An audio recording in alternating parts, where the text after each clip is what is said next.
ಸಿದ್ದು ದಾಖಲೆ ಕಮಲ ದಳಕ್ಕೆ ಕಸಿವಿಸಿ.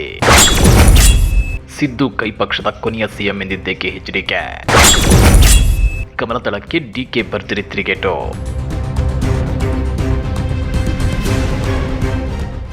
ಸಿದ್ದರಾಮಯ್ಯ ದಾಖಲೆ ಅವಧಿಗೆ ಸಿಎಂ ಆಗಿದ್ದಾರೆ. ದೇವರಾಜ ಅರಸು ಅವರ ಹೆಸರಲ್ಲಿದ್ದ ದಾಖಲೆಯನ್ನ ಸರಿಗಟ್ಟಿದ್ದಾರೆ. ಆ ಮೂಲಕ ತಾವೇ ಬೇರೆ, ತಮ್ಮ ಸ್ಟೈಲೇ ಬೇರೆ ಅನ್ನೋದನ್ನ ಪ್ರೂವ್ ಮಾಡಿದ್ದಾರೆ. ಬರೋಬ್ಬರಿ 2792 ದಿನಗಳ ಕಾಲ ಸಿಎಂ ಆಗಿ ರಾಜ್ಯದಲ್ಲಿ ಅತ್ಯಧಿಕ ದಿನಗಳ ಕಾಲ ಸಿಎಂ ಆದ ಹೆಗ್ಗಳಿಕೆಗೆ ಪಾತ್ರವಾಗಿದ್ದಾರೆ. ಆದ್ರೆ ಸಿದ್ದರಾಮಯ್ಯನವರಿಗೆ ಈ ಕ್ರೆಡಿಟ್ ಸಿಕ್ಕಿರೋದನ್ನ ಕಮಲದಳ ನಾಯಕರಿಗೆ ಅರಗಿಸಿಕೊಳ್ಳೋದಕ್ಕೆ ಆಗ್ತಾನೆ ಇಲ್ಲ. ಹಾಗಾದ್ರೆ ಈ ಬಗ್ಗೆ ಕಮಲದಳ ನಾಯಕರು ಹೇಳಿದ್ದೇನೋ? ಕಮಲದಳಕ್ಕೆ ಡಿಕೆ ಕೊಟ್ಟ ಭರ್ಜರಿ ತಿರುಗೇಟು ಹೇಗಿದೆ ಗೊತ್ತಾ? ಅದನ್ನ ಡೀಟೇಲ್ ಆಗಿ ತೋರಿಸ್ತೀವಿ. ಆದ್ರೆ ಅದಕ್ಕಿಂತ ಮೊದಲು ಹಲೋ ಕನ್ನಡ ಯೂಟ್ಯೂಬ್ ಚಾನಲ್ ಅನ್ನು ಸಬ್ಸ್ಕ್ರೈಬ್ ಮಾಡ್ಕೊಳ್ಳಿ. ಹಾಗೇನೇ ಪಕ್ಕದಲ್ಲಿರೋ ಬೆಲ್ ಬಟನ್ ಅನ್ನು ಪ್ರೆಸ್ ಮಾಡಿ. ವಿಪಕ್ಷಗಳು ಇರೋದೇ ಟೀಕೆ ಮಾಡೋದಕ್ಕೆ. ಅಧಿಕಾರ ಕಳೆದುಕೊಂಡ ವಿಪಕ್ಷಗಳು ಹೇಗಾದ್ರೂ ಮಾಡಿ ಸರ್ಕಾರದ ಮೇಲೆ ಗೂಬೆ ಕೂರಿಸಬೇಕು ಅಂತ ಹಾತೊರೆಯುತ್ತಿರುತ್ತವೆ. ಜೊತೆಗೆ ಸರ್ಕಾರ ಏನೇ ಒಳ್ಳೆ ಕೆಲಸ ಮಾಡಿದ್ರು ಅದನ್ನ ಹೈಲೈಟ್ ಮಾಡದೆ ಸರ್ಕಾರದ ತಪ್ಪುಗಳನ್ನಷ್ಟೇ ಹೈಲೈಟ್ ಮಾಡಲಾಗುತ್ತೆ. ಕೆಲವೊಮ್ಮೆ ವಿನಾಕಾರಣ ಸರ್ಕಾರವನ್ನ ಹಣಿಯೋದಕ್ಕೆ ಕಟ್ಟುಕತೆಗಳನ್ನ ಹೇಳಿ ಜನರ ಗಮನವನ್ನ ಬೇರೆಡೆ ಸೆಳೆಯುವ ಪ್ರಯತ್ನಗಳು ನಡೆಯುತ್ತವೆ. ಅದೇ ರೀತಿ ರಾಜ್ಯದಲ್ಲಿ 2.5 ವರ್ಷಗಳಿಂದ ಸಿಎಂ ಆಗಿದ್ದ ಸಿದ್ದರಾಮಯ್ಯ ಇದೀಗ ದೇವರಾಜು ಅರಸು ಅವರ ದೀರ್ಘಾವಧಿ ಸಿಎಂ ಆಗಿದ್ದ ದಾಖಲೆಯನ್ನ ಮುರಿದಿದ್ದಾರೆ. ಹೀಗಾಗಿ ಮಾಧ್ಯಮಗಳಲ್ಲಿ ಸಿದ್ದರಾಮಯ್ಯ ಶೈನ್ ಆಗ್ತಿದ್ದಾರೆ. ಇಂಥ ದಾಖಲೆಯನ್ನ ಮುಂದೆ ಯಾರಾದ್ರೂ ಮಾಡಲು ಸಾಧ್ಯವೇ ಅನ್ನೋ ಪ್ರಶ್ನೆಗಳು ಕೇಳಿ ಬರ್ತಿವೆ. ಇದನ್ನ ನೋಡಿ ಸಹಿಸದ ಕಮಲದಳ ನಾಯಕರು ಸಿದ್ದರಾಮಯ್ಯನವರ ಬಗ್ಗೆ ಮತ್ತು ಅವರ ಸರ್ಕಾರದ ಬಗ್ಗೆ ಕೊಂಕು ಮಾತನಾಡ್ತಿದ್ದಾರೆ. ಅವೇನು ಅಂತ ನೋಡೋದಾದ್ರೆ, ಖಜಾನೆ ಖಾಲಿಯಷ್ಟೇ ಸಿದ್ದು ಸಾಧನೆ. ಸಚಿವ ಜೋಶಿ ಕೊಂಕು ಮಾತು. ಸಿದ್ದರಾಮಯ್ಯ ಅರಸು ಅವರ ದಾಖಲೆಯನ್ನು ಸರಿಗಟ್ಟಿರುವುದಕ್ಕೆ ಕೇಂದ್ರ ಸಚಿವ ಪ್ರಹ್ಲಾದ್ ಜೋಶಿ ಕೊಂಕು ಮಾತನಾಡಿದ್ದಾರೆ. ಸಿದ್ದರಾಮಯ್ಯ ಅವರದು ಕೇವಲ ಭ್ರಷ್ಟಾಚಾರ, ತುಷ್ಟೀಕರಣ ಹಾಗೂ ಖಜಾನೆ ಖಾಲಿ ಮಾಡಿರುವುದಷ್ಟೇ ಸಾಧನೆ ಅಂತೇಳಿ ವ್ಯಂಗ್ಯವಾಡಿದ್ದಾರೆ. ಇದೇ ವೇಳೆ ಸಿದ್ದರಾಮಯ್ಯನವರು ಸುದೀರ್ಘ ಅವಧಿಗೆ ಸಿಎಂ ಆಗಿರುವುದಕ್ಕೆ ನಮಗೇನು ಬೇಸರವಿಲ್ಲ, ಆದ್ರೆ ಅವರ ಅವಧಿಯಲ್ಲಿ ಅಭಿವೃದ್ಧಿ ಸಾಧನೆ ಶೂನ್ಯ, ರಾಜ್ಯದ ಜನಕ್ಕೆ ಸಂತೋಷ ತಂದಿಲ್ಲ ಅಂತೇಳಿ ರಿಯಾಕ್ಟ್ ಮಾಡಿದ್ದಾರೆ. ಹಾಗಾದ್ರೆ ಈ ಹಿಂದೆ ರಾಜ್ಯದಲ್ಲಿ ಬಿಎಸ್ವೈ ಸರ್ಕಾರವಿದ್ದಾಗ, ಬೊಮ್ಮಾಯಿ ಸರ್ಕಾರವಿದ್ದಾಗ ರಾಜ್ಯದ ಅಭಿವೃದ್ಧಿಯಾಗಿತ್ತ? 40% ಕಮಿಷನ್ ಹಗರಣ, ಕೋವಿಡ್ ಉಪಕರಣಗಳ ಖರೀದಿಯಲ್ಲಿ 40,000 ಕೋಟಿ ರೂಪಾಯಿ ಹಗರಣ ನಡೆದಿದೆ ಅನ್ನೋ ಆರೋಪಗಳು ಕೇಳಿ ಬಂದಿದ್ವು. ಪಿಎಸ್ಐ ನೇಮಕಾತಿ ಅಕ್ರಮ, ಬಿಟ್ ಕಾಯಿನ್ ಸ್ಕ್ಯಾಮ್ ಸೇರಿದಂತೆ ಹಲವು ಗಂಭೀರ ಆರೋಪಗಳು ಈ ಹಿಂದಿನ ಕರ್ನಾಟಕ ಬಿಜೆಪಿ ಸರ್ಕಾರದ ಮೇಲೆ ಕೇಳಿ ಬಂದಿದ್ವು. ಹಾಗಾದ್ರೆ ಕೇಂದ್ರ ಸಚಿವ ಪ್ರಹ್ಲಾದ್ ಜೋಶಿ ಸಾಹೇಬ್ರು ಮತ್ತವೇ ದಿನಗಳನ್ನ ಮೆಲುಕು ಹಾಕ್ತಿದ್ದಾರಾ ಅಂತೇಳಿ ರಾಜ್ಯದ ಜನ ಪ್ರಶ್ನೆ ಕೇಳಿಕೊಳ್ಳುವಂತಾಗಿದೆ. ಕೇಂದ್ರದಲ್ಲಿ ಮೋದಿ ಅವರು ಕೂಡ ಅತಿ ಹೆಚ್ಚು ದಿನಗಳ ಅವಧಿಗೆ ಪ್ರಧಾನಿಯಾಗಿದ್ದಾರೆ. ಅವರು ಕೂಡ ಕೊಟ್ಟ ಮಾತಿನಂತೆ ನಡೆದುಕೊಂಡಿಲ್ಲ. ವಿದೇಶಗಳಲ್ಲಿರೋ ಕಪ್ಪು ಹಣವನ್ನ ವಾಪಸ್ ತಂದಿಲ್ಲ. ಪ್ರತಿ ಬಡವರ ಖಾತೆಗಳಿಗೆ ತಲಾ 15 ಲಕ್ಷ ರೂಪಾಯಿ ಹಣವನ್ನು ಹಾಕಿಲ್ಲ. 2022ರೊಳಗೆ ರೈತರ ಆದಾಯವನ್ನು ಡಬಲ್ ಮಾಡಲಿಲ್ಲ. ಪೆಟ್ರೋಲ್, ಡೀಸೆಲ್ ಸೇರಿದಂತೆ ಅಗತ್ಯ ವಸ್ತುಗಳ ಬೆಲೆಗಳನ್ನ ಗಗನಕ್ಕೇರಿಸಿದ್ರು. ಪ್ರತಿ ವರ್ಷ ಹೇಳಿದಂತೆ 2 ಕೋಟಿ ಉದ್ಯೋಗಗಳನ್ನ ಸೃಷ್ಟಿ ಮಾಡಲಿಲ್ಲ. 11 ವರ್ಷಗಳಲ್ಲಿ ದೇಶದ ಒಟ್ಟಾರೆ ಸಾಲವನ್ನ 200 ಲಕ್ಷ ಕೋಟಿ ರೂಪಾಯಿ ಗಡಿ ದಾಟಿಸಿದ್ದಾರೆ. ಹಾಗಾದ್ರೆ ಮೋದಿ ಸರ್ಕಾರದ ಸಾಧನೆ ಬಗ್ಗೆ ಜೋಶಿ ಅವರಿಗೆ ಹೆಮ್ಮೆ ಇದೆಯಾ? ಮೋದಿ ಅವರದ್ದು ಕೂಡ ಖಜಾನೆ ಖಾಲಿಯಷ್ಟೇ ಸಾಧನೆ ಅಂತ ಹೇಳಬಹುದಾ ಅನ್ನೋ ಪ್ರಶ್ನೆಗಳು ಮುನ್ನೆಲೆಗೆ ಬಂದಿವೆ. ಇದಷ್ಟೇ ಅಲ್ಲ, ಮೋದಿ ಸರ್ಕಾರದ ಮೇಲೂ ಚುನಾವಣಾ ಬಾಂಡ್ ಅಕ್ರಮದ ಆರೋಪವಿದೆ. ಷೇರು ಮಾರುಕಟ್ಟೆ ಹಗರಣ ಸೇರಿದಂತೆ ಹಲವು ಗಂಭೀರ ಆರೋಪಗಳಿವೆ. ಹಾಗಂತ ಮೋದಿ ಅವರ ಸಾಧನೆಯನ್ನ ನಗಣ್ಯ ಅಂತ ಹೇಳೋದಕ್ಕಾಗುತ್ತಾ ಅಂತಾನು ಶ್ರೀಸಾಮಾನ್ಯರು ಪ್ರಶ್ನೆ ಮಾಡುತ್ತಿದ್ದಾರೆ. ಇನ್ನ ರಾಜ್ಯದಲ್ಲಿ ಸಿದ್ದರಾಮಯ್ಯನವರನ್ನ ಕಂಡ್ರೆ ಸಹಿಸದ ರಾಜಕಾರಣಿಗಳಲ್ಲಿ ಎಚ್ ಡಿ ಕುಮಾರಸ್ವಾಮಿ ಅವರು ಕೂಡ ಒಬ್ರು. ತಮ್ಮ ಸಮ್ಮಿಶ್ರ ಸರ್ಕಾರದ ಪತನಕ್ಕೆ ಸಿದ್ದರಾಮಯ್ಯನವರೇ ಕಾರಣ ಅಂತೇಳಿ ಬಲವಾಗಿ ನಂಬಿರೋ ಕುಮಾರಸ್ವಾಮಿ ಅವರು ಸಿದ್ದರಾಮಯ್ಯನವರ ಏಳಿಗೆಯನ್ನ ಯಾವಾಗಲೂ ಖಂಡಿಸುತ್ತಾರೆ. ಈಗಲೂ ಕೂಡ ಸಿದ್ದರಾಮಯ್ಯ ದೇವರಾಜು ಅರಸು ಅವರ ದಾಖಲೆಯನ್ನ ಸರಿಗಟ್ಟಿರೋದಕ್ಕೆ ಉರಿದಿರುವುದು ಬೀಳ್ತಿದ್ದಾರೆ. ಈ ಬಗ್ಗೆ ಕೊಂಕು ಮಾತನಾಡಿರೋ ಎಚ್ ಡಿ ಕುಮಾರಸ್ವಾಮಿ ಅವರು, ಮುಖ್ಯಮಂತ್ರಿ ಸಿದ್ದರಾಮಯ್ಯನವರು ದೇವರಾಜು ಅರಸು ಅವರ ದಾಖಲೆ ಮುರಿಯುತ್ತಾರಂತೆ. ಯಾವ ಭಾಗ್ಯಕ್ಕೆ ಇದೆಲ್ಲ? ರಾಜ್ಯದ ಪರಿಸ್ಥಿತಿ ನೋಡಿದ್ರೆ ಈ ದಾಖಲೆಗೆ ಮಣ್ಣು ಹೊಯ್ದುಕೊಳ್ಳಬೇಕು.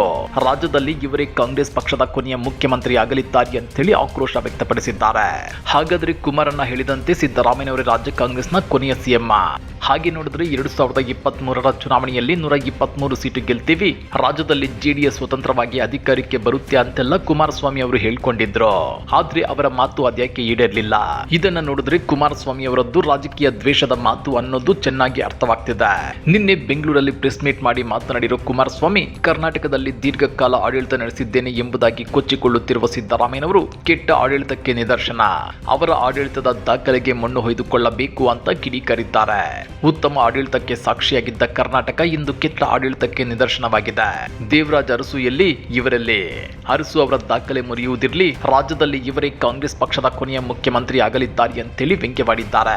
ಹಾಗಾದ್ರೆ ಕುಮಾರಸ್ವಾಮಿ ಅವರ ಪ್ರಕಾರ ರಾಜ್ಯದಲ್ಲಿ ಈ ಹಿಂದೆ ಉತ್ತಮ ಆಡಳಿತ ಇತ್ತು ಅನ್ನೋದಾದ್ರೆ ಅದು ಯಾವ ಆಡಳಿತ? ಬಿಎಸ್ವೈ ಮತ್ತು ಬೊಮ್ಮಾಯಿ ಅವರ ಆಡಳಿತನ ಅನ್ನೋ ಪ್ರಶ್ನೆ ಕಾಡ್ತಿದೆ. ಇನ್ನ ಇಷ್ಟಕ್ಕೆ ನಿಲ್ಲದ ಕುಮಾರಸ್ವಾಮಿ ಅವರು ಕಾಂಗ್ರೆಸ್ಗೆ ಮತದಾರರು ಬುದ್ಧಿ ಕಲಿಸುತ್ತಾರೆ, ಮುಂದಿನ ಚುನಾವಣೆಯಲ್ಲಿ ನಾವೇ ಗೆಲ್ಲುತ್ತೇವೆ ಎಂಬುದಾಗಿ ಹೇಳಿ ಹೇಳಿಕೊಳ್ಳುವ ಇವರಿಗೆ ಮತದಾರರು ಸರಿಯಾಗಿ ಬುದ್ಧಿ ಕಲಿಸಲಿದ್ದಾರೆ ಅಂತೇಳಿ ಎಚ್ಚರಿಕೆ ಕೊಟ್ಟಿದ್ದಾರೆ. ಹಾಗಾದ್ರೆ 2023ರ ರಾಜ್ಯ ವಿಧಾನಸಭಾ ಚುನಾವಣೆಯಲ್ಲಿ ರಾಜ್ಯದ ಮತದಾರರು ಬಿಜೆಪಿ ಮತ್ತು ಜೆಡಿಎಸ್ಗೆ ಬುದ್ಧಿ ಕಲಿಸಿದ್ದಾರಾ? ಇದೇ ಕಾರಣಕ್ಕೆ ಜೆಡಿಎಸ್ನ 37 ಸೀಟುಗಳು ಅರ್ಧಕ್ಕರ್ಧ ಅಂದ್ರೆ 18 ಸೀಟುಗಳಿಗೆ ಕುಸಿದು ಹೋದ್ವಾ ಅನ್ನೋ ಅನುಮಾನಗಳು ವ್ಯಕ್ತವಾಗ್ತಿವೆ.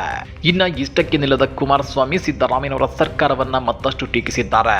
ಕಳೆದ 2.5 ವರ್ಷಗಳ ಆಡಳಿತ ಇತಿಹಾಸ ಸೇರುವಂತಹ ಕೆಟ್ಟ ಆಡಳಿತವಾಗಿದೆ. ಭ್ರಷ್ಟಾಚಾರ, ಕೊಲೆ, ಸುಲಿಗೆ, ಮರ್ಯಾದಾ ಹತ್ಯೆ ಪ್ರಕರಣಗಳು ನಿರಂತರವಾಗಿವೆ. ಇದನ್ನ ಹತ್ತಿಕ್ಕಲು ಸಾಧ್ಯವಾಗದೆ ದಾಖಲೆಗೋಸ್ಕರ ಸಿದ್ದರಾಮಯ್ಯ ಆಡಳಿತ ನಡೆಸುತ್ತಿರುವಂತಿದೆ. ಅಧಿಕಾರಿಗಳು ಇವರ ಆಡಳಿತದಲ್ಲಿ ಗುಲಾಮರಾಗಿ ಕೆಲಸ ಮಾಡುತ್ತಿದ್ದಾರೆ. ಸ್ವಾತಂತ್ರ್ಯ ಎಂಬುದೇ ಇಲ್ಲ.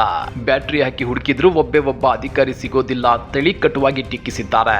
ಜೊತೆಗೆ ರಾಜ್ಯದ ಕಾನೂನು ಸುವ್ಯವಸ್ಥೆಗೆ ಸಂಬಂಧಪಟ್ಟಂತೆ ಮುಖ್ಯಮಂತ್ರಿ ಮತ್ತು ಗೃಹ ಸಚಿವರು ನಕಲಿ ಶಾಮರಂತೆ ವರ್ತಿಸುತ್ತಿದ್ದಾರೆ. ಗೃಹ ಸಚಿವರಿಗೆ ಅಧಿಕಾರದ ಗತ್ತು ಎಂಬುದೇ ಗೊತ್ತಿಲ್ಲ. ಯಾವುದೇ ಪ್ರಕರಣ ನಡೆದರೂ SIT ರಚಿಸಿ ಕೈ ತೊಳೆದುಕೊಳ್ಳೋದು, ನಾಜೂಕಯ್ಯನ ರೀತಿ ಮಾತನಾಡುವುದೊಂದೇ ತಿಳಿದಿರುವುದು ಅಂತೇಳಿ ಕಿಡಿಕಾರಿದ್ದಾರೆ. ಇನ್ನ ಕುಮಾರಸ್ವಾಮಿ ಅವರ ಪಕ್ಷ JDS ಹೆಚ್ಚು ಸೀಟುಗಳನ್ನ ಗೆಲ್ಲಬೇಕಾದ್ರೆ DCM DK ಶಿವಕುಮಾರ್ ಅವರನ್ನ ಹಣಿಯಲೇಬೇಕು. ಹೀಗಾಗಿ ಅವಕಾಶ ಸಿಕ್ಕಾಗಲೆಲ್ಲ HD ಕುಮಾರಸ್ವಾಮಿ ಅವರು DKಶಿ ಅವರ ವಿರುದ್ಧ ವಾಗ್ದಾಳಿ ನಡೆಸ್ತಾನೆ ಇರ್ತಾರೆ. ಬಳ್ಳಾರಿ ಬ್ಯಾನರ್ ವಿಚಾರದಲ್ಲಿ ಜನಾರ್ದನ್ ರೆಡ್ಡಿ ತಮಗೆ ಥ್ರೆಟ್ ಇದೆ, ಭದ್ರತೆ ಬೇಕು ಅಂತ ಹೇಳ್ಕೊಂಡಿದ್ರು. ಇದಕ್ಕೆ DCM DK ಶಿವಕುಮಾರ್ ತಿರುಗೇಟನ್ನ ಕೊಟ್ಟಿದ್ರು. ಜನಾರ್ದನ್ ರೆಡ್ಡಿ ಅವರು ಅಮೆರಿಕದಿಂದ ಬೇಕಾದರೂ ಭದ್ರತೆ ತರಿಸಿಕೊಳ್ಳಲಿ ಅಂತ ಹೇಳಿದ್ರು. ಇದಕ್ಕೆ ಕಿಡಿಕಾರಿರೋ HD Kumaraswamy DK Shivakumar great DCM ಅಂತ ಹೇಳಿದ್ರು. ಈ ಬಗ್ಗೆ ರಿಯಾಕ್ಟ್ ಮಾಡಿರೋ DCM DK ಶಿವಕುಮಾರ್, ಕುಮಾರಸ್ವಾಮಿ ಯಾವಾಗಲೂ ಬರುತ್ತಾರೆ, ಮಾಧ್ಯಮಗಳ ಮುಂದೆ ಹೇಳಿಕೆ ನೀಡಿ ಹೋಗುತ್ತಾರೆ. ಅವರು ಗಂಭೀರ ರಾಜಕಾರಣ ಮಾಡುವವರಲ್ಲ. ಮಾಧ್ಯಮಗಳ ಮುಂದೆ ಮಾತ್ರ ರಾಜಕಾರಣ ಮಾಡುವವರ ಹೇಳಿಕೆಗೆ ನಾನು ಪ್ರತಿಕ್ರಿಯೆ ನೀಡೋದಿಲ್ಲ ಅಂತೇಳಿ ತಿರುಗೇಟನ್ನ ಕೊಟ್ಟಿದ್ದಾರೆ. ಅಷ್ಟೇ ಅಲ್ಲ, ಬಳ್ಳಾರಿಯಲ್ಲಿ ನಮ್ಮ ಕಾರ್ಯಕರ್ತ ಸತ್ತಿದ್ದಾನೆ, ನಾನು ಪಕ್ಷದ ಸಮಿತಿಯಿಂದ ಮಾಹಿತಿ ಪಡೆದಿದ್ದೇನೆ, ಅಧಿಕೃತವಾಗಿ ವರದಿ ನೀಡಬೇಕಾಗಿದೆ. ನಾನು ಕುಮಾರಸ್ವಾಮಿ ಹಾಗೂ ಇತರರ ಹೇಳಿಕೆಗಳಿಗೆ ಉತ್ತರ ನೀಡುವ ಅವಶ್ಯಕತೆ ಇಲ್ಲ. ಅವರು ತಮ್ಮ ಖುಷಿಗೆ ಏನಾದ್ರೂ ಹೇಳಿಕೊಳ್ಳಲಿ. ಕುಮಾರಸ್ವಾಮಿ ಅವರು ಬರುತ್ತಾರೆ, ಮಾತನಾಡ್ತಾರೆ, ಹೋಗ್ತಾರೆ. ಬಳ್ಳಾರಿಯಲ್ಲಿ ಶಾಂತಿ ನೆಲೆಸಬೇಕು. ಬಳ್ಳಾರಿ ಜನ ಈ ಹಿಂದೆ ಅನುಭವಿಸಿರುವುದೇ ಸಾಕು. ಮುಂದೆ ಯಾವುದೇ ತೊಂದರೆ ಆಗಬಾರ್ದು. ನಮಗೆ ಅಷ್ಟೇ ಸಾಕು. ಈ ಹಿಂದೆ ಆಗಬಾರದ್ದೆಲ್ಲ ಆಗಿದೆ. ಮೊನ್ನೆ ನಡೆದ ದುರ್ಘಟನೆ ಆಗಬಾರದಿತ್ತು, ಆದ್ರೆ ಆಗಿ ಹೋಗಿದೆ. ಅದರಿಂದ ನನಗೆ ದುಃಖವಾಗಿದೆ ಅಂತೇಳಿ DCM DK ಶಿವಕುಮಾರ್ ಹೇಳಿದ್ದಾರೆ. ಇನ್ನ ಇಷ್ಟಕ್ಕೆ ನಿಲ್ಲದ DCM DK ಶಿವಕುಮಾರ್, ಕುಮಾರಸ್ವಾಮಿ ಅವರಿಗೆ ನನ್ನ ಮೇಲೆ ಬಹಳ ಅಭಿಮಾನ ಇದೆಯಲ್ಲ, ಇದು ಬಹಳ ಒಳ್ಳೆಯದು. ಒಳ್ಳೆಯದಕ್ಕೆ ಹೇಳಿದ್ದಾರೋ ಕೆಟ್ಟದ್ದಕ್ಕೆ ಹೇಳಿದ್ದಾರೋ, ಒಟ್ಟಿನಲ್ಲಿ ನನ್ನನ್ನ ಗ್ರೇಟ್ DCM ಅಂತ ಕರೆದಿರೋದಕ್ಕೆ ಸಂತೋಷ ಅಂತ ಹೇಳಿದ್ದಾರೆ. ಇನ್ನ ಬಳ್ಳಾರಿ ಗಲಭೆಯಲ್ಲಿ ಸತ್ತ ಪಕ್ಷದ ಕಾರ್ಯಕರ್ತನ ಮನೆಗೆ ಹೋಗುತ್ತೀರಾ ಎಂಬ ಪ್ರಶ್ನೆಗೆ ರಿಯಾಕ್ಟ್ ಮಾಡಿರೋ DCM DK ಶಿವಕುಮಾರ್, ನಮ್ಮ ನಾಯಕರು ಎಲ್ಲೆಲ್ಲಿ ಹೋಗಬೇಕು ಅಂತ ಹೇಳುತ್ತಾರೋ ಅಲ್ಲಿಗೆ ಹೋಗುವೆ ಅಂದಿದ್ದಾರೆ. ಕ್ರಿಮಿನಲ್ ಶಾಸಕರಿಗೆ DK ಶಿವಕುಮಾರ್ ಬೆಂಬಲ ನೀಡುತ್ತಿದ್ದಾರೆ ಅಂತೇಳಿ ಜನಾರ್ದನ್ ರೆಡ್ಡಿ ಆರೋಪಿಸಿದ್ರು. ಇದಕ್ಕೂ ರಿಯಾಕ್ಟ್ ಮಾಡಿರೋ DCM DK ಶಿವಕುಮಾರ್, ನನ್ನ ಮೇಲೂ ಕ್ರಿಮಿನಲ್ ಕೇಸ್ ದಾಖಲಿಸಿ ನನಗೂ ಕ್ರಿಮಿನಲ್ ಪಟ್ಟ ಕೊಟ್ಟಿದ್ದಾರೆ.